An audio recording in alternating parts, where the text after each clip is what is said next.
কেন্দুকলাইতের আরতির তালে তালে মন্দিরের গর্ভগৃহে নৃত্য করছেন দেবী কামাখ্যা। জয় মা, জয় মা, এসো জগন্ময়ী, এসো সুধাময়ী। আত্মগোপন করে দেবীর এই গুপ্ত লীলা প্রত্যক্ষ করলেন রাজা।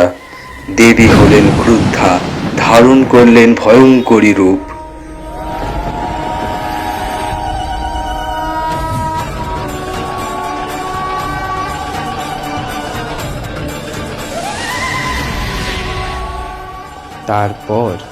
তারপর কি হলো জানতে দেখুন নীলাচল নিবাসিনী 22শে জুন ঠিক সকাল 9:30টায় শুধুমাত্র অভিজিৎ দেবী পুরাণ ইউটিউব চ্যানেলে।